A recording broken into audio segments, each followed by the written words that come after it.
Hello guys, and welcome to my YouTube channel. In this video, we are going to be talking about common common network problem and how you can fix them. Now, if a customer comes to your shop and brings a phone and says the phone is showing no service, no network, or network is not available, or emergency call. So what would you have to do? So first, you sometimes there are certain small things that you can do to fix the problem, like resetting the network settings, or even resetting the phone, or you can also check if there's an update, because sometimes if the phone has an update, the network will not be available.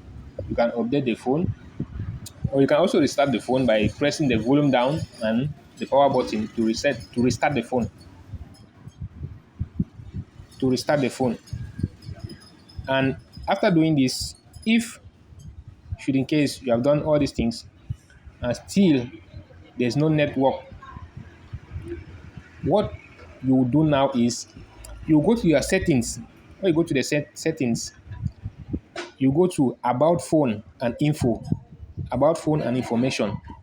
You enter the about phone and information. You are going to see the information of the phone, like for example the model of the phone, and they also show you the baseband of the phone. So if it is written baseband unknown, baseband unknown, so if it shows you baseband unknown, what you do is you are going to open the phone, and then you remove the motherboard. You're going to remove the motherboard of the phone, and then you're going to take off the shield. Come to the network section. This is the network section. You're going to take off the shield. After removing the shield, you are going to locate the network IC, which is this one. When you look at it very well, you not see the pins. It doesn't have pins outside, but this one they have their pins at the corner. So you locate the network IC. Then what you have to do is you are going to take your multimeter. If you don't have a multimeter like this, please, if you're a technician and you don't have a multimeter, please try as much as you can to have a multimeter, because it's very important. Because there are certain things you are not going to able to solve without a multimeter. Even if you don't have a DC power supply or you don't have a schematic diagram, but at least you should have a multimeter. It's very important. It's not that costly. And what you are going to do, you are going to check for shorting. You are going to check for shorting capacitors here. Like you can see this capacitor, you see this one, these smaller ones here. So you are going to check for shortings. And then after checking for shorting, if there's no shorting in the section, what you are going to do is you are going to heat up this IC. You are going to heat up this IC. And then heating it up, it will make the IC to be able to connect with the PCB. And in most cases, after heating it up, it will work. The network will start coming. Why did I say you should come to this network IC? Because this IC is the one that produces the baseband in your phone. This IC is the one that produces the baseband. So if there's no baseband, then this IC is responsible for it. And the baseband is what the CPU, which is this one, the CPU, which is this one. This is the CPU, MediaTek CPU, which is responsible for processing that baseband into data. That's what you see at the left hand or right hand corner of your mobile phone. And now, what if the customer says that, and when after doing it, it will start working. If it does not work, then you have to change the network IC. Now, if the customer says the signal, the phone doesn't have a strong signal, the signal is weak, the network is coming and going. Maybe you can have five bars, and after three goes, two remain. Sometimes it goes off and comes back. When the person is in his home, there's no network. When he goes out, he has network. Now, what you have to do is you have to come to this man.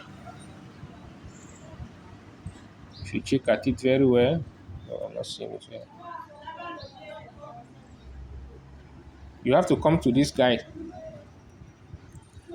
This is the power frequency oscillator, or the power amplifier IC.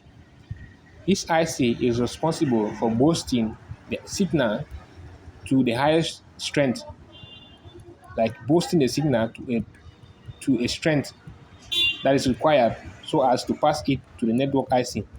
So if you don't see, if the phone is behaving like the network is going and coming, or it's disappearing, or the signal is not strong, then this is where you have to work on this guy. You have to check also. You have to also check for shortings. Check for these capacitors here if they are short. But if there's no one that is shorting, then you have to heat up this IC to connect it to the motherboard. Or if it doesn't work, you have to change the IC. So goes the same with this one. This one is the 3G, 4G. If you have only 2G network and the 3G, 4G is not coming, what you have to do also is to check for shorting. If there's no shorting, then you heat up the IC. If it still just does not work after heating it up, in most cases, when you heat up the IC, it is going to work in most cases. But what if it does not work? Then what you have to do is change the IC. Change the IC. But sometimes also it can be the signal from the CPU. Maybe that one we will not talk about it in this video. The signal from the CPU that is not coming to the network IC that's making it not to function. The enable signal. So if the signal is not coming from the CPU, then you have to reboot the CPU, that could be very difficult if you don't have all the materials. This is the guy, the CPU. It will be very difficult if you don't have all the materials so as to work on the CPU, because the CPU is very complicated and a very, very, very fragile component. It can die at any moment. So you cannot use the local hot air gun in order to heat it up. And then also you can also check if, because this capacitor, yes, they bring voltages. So you can also check the voltage, the input voltage, if the voltage is coming, which might be from the power IC, or from this one takes its voltage from the charging IC. So you also have to check the voltage, if the voltage is coming. If there's no voltage, then what you have to do is to check if there's an opposite circuit, and then connect the circuit or reboot the power IC. That will be all for the video for today. Please help me to like my videos and subscribe to my channel so that other people can see my video. Thank you very much for your understanding.